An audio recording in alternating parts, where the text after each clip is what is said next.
Welcome to The Explainer. Today we're unpacking a fascinating and honestly a highly complex geopolitical chessboard. We are going to decode exactly how the current U.S. administration's sweeping foreign policy maneuvers are secretly being driven by a very domestic ticking clock. Namely, the upcoming midterm elections and looking just a bit further down the road, 2028 presidential ambitions. It's literally a masterclass in how global events are intrinsically tied to local voter sentiment. If you want to understand what's really driving tomorrow's international headlines, you have to look directly at the domestic election calendars today. To understand the whole global picture, we actually have to start right at your local gas station. Right now, there's been a sudden drop in gas prices to below $4 a gallon, and the administration is absolutely championing this. This drop is the direct result of the Strait of Hormuz reopening following a newly signed Memorandum of Understanding with Iran. So why is this specific issue front and center? Well, because it serves as an immediate, palpable pitch to domestic voters. People were feeling the economic pinch, and they were growing politically exhausted and uneasy after Operation Epic Fury kicked off earlier this year. When Epic Fury started, it created massive uncertainty, drove up costs, and caused serious frustration at the pump for everyday Americans. Getting that strait reopened and gas prices back under control, that was an absolute necessity for the administration's domestic political survival. To see how all these pieces fit together, here is our roadmap for today. We'll start with the 60-day Iran clock, then look at the domestic political calculus behind it. From there, we'll explore the shifting stance on Ukraine, move down to the Cuba strategy, and finally unpack the Netanyahu rift. All right, let's dive into Section 1, the 60-day Iran clock.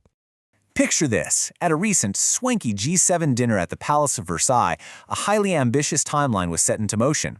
Look at the stark contrast between administrations when it comes to negotiating the dilution or downblending of highly enriched uranium in Iran. During the Obama administration, hashing out these deeply technical, meticulous scientific negotiations took 20 long months.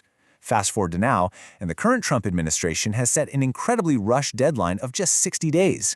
Analysts and insiders are quick to point out that this breathless, highly accelerated window is driven far more by the pressing reality of the upcoming U.S. midterms than by actual scientific or diplomatic feasibility. The clock is ticking and is synced perfectly to Election Day. To really grasp why that 60-day deadline is so wildly optimistic, we have to look at the reality on the ground. It isn't just about diplomats signing a piece of paper. To make this deal reality, heavy U.S. equipment specifically required for downblending actually has to be shipped and physically installed inside Iran. Then, International Atomic Energy Agency monitors have to be safely placed on the ground to oversee everything. Only after all of that can the incredibly complex physics and chemistry of downblending even begin. It's a massive logistical and bureaucratic mountain to climb in just 2 months. You simply cannot rush the physics of nuclear dilution to meet a Tuesday voting schedule. And that creates immense friction between scientific reality and a rigid political deadline. Moving into Section 2, the domestic political calculus. So who is actually taking the gamble on this diplomatic tightrope walk? We have to look at how the administration's top figures are positioning themselves. Vice President J.D. Vance has deliberately stepped up to be the face of this incredibly risky Iran deal. Why? Well, if he runs for president in 2028, being the contrarian voice pushing for an America-first, anti-nation-building approach aligns perfectly with the party's base. On the flip side, you have Secretary of State Marco Rubio, who has strategically kept his hands totally clean of the Middle East conflict, ensuring he takes zero political damage if the deal collapses. Rubio is keeping his powder dry over there so he can focus entirely on Latin America, a region with massive electoral upside back home, which we're going to get to in just a second. But Vance's gamble here is absolutely massive. If those 60 days expire without a permanent agreement, and the U.S. gets dragged into a messy, prolonged conflict against the explicit wishes of an anti-war voter base, this Iran deal will become a massive political albatross. It'll be hung right around his neck for 2028. He is risking his entire future political capital on a very fragile 60-day window. If it fails, he owns the failure. That brings us to Section 3, shifting stance on Ukraine.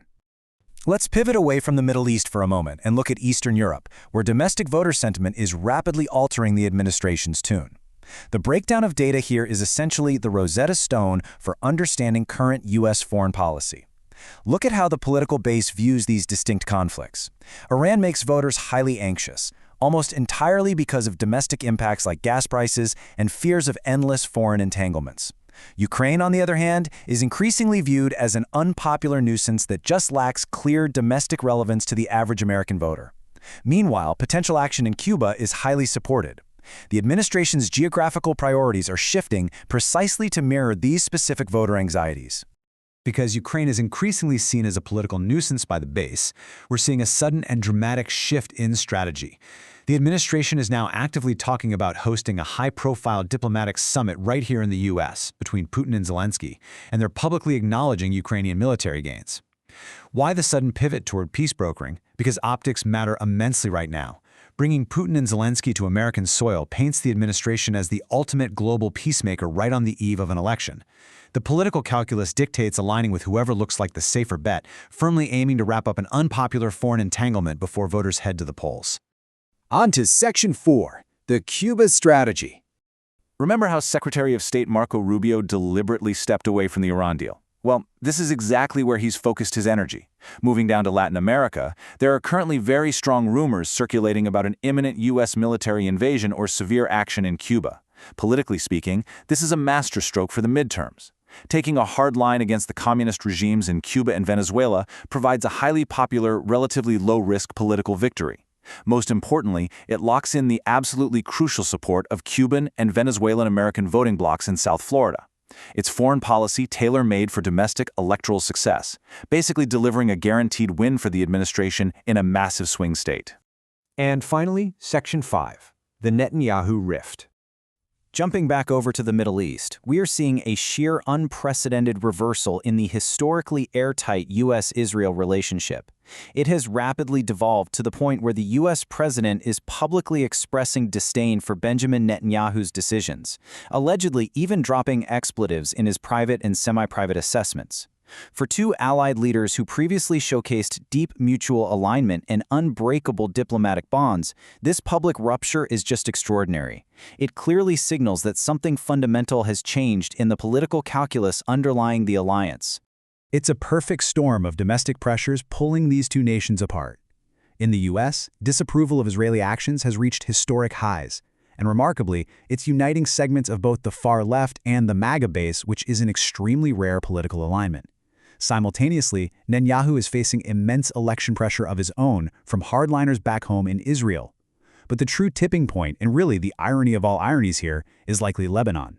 The escalating conflict between Israel and Hezbollah actively threatens to completely derail that fragile 60-day U.S.-Iran Memorandum of Understanding we talked about earlier.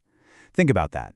The very deal the U.S. administration desperately needs for its own midterm survival, specifically to keep those gas prices low, is being directly jeopardized by Israel's regional actions. Which brings us to the ultimate question. We've seen how every single foreign policy move, from pushing for peace in Ukraine, to posturing in Cuba, to creating sudden distance with Israel, is carefully calibrated to keep gas prices down and voters happy back home. But this whole thing hinges on Vice President Vance's massive geopolitical gamble. So what happens to this entire, delicate political chessboard if those incredibly optimistic 60 days expire without a permanent nuclear deal with Iran? Do we see an immediate return to conflict, spiking gas prices, and a total collapse of these carefully laid midterm strategies? It is a high-stakes ticking clock, and the whole world is watching. Thanks for joining me on this explainer, and definitely keep your eyes on that countdown.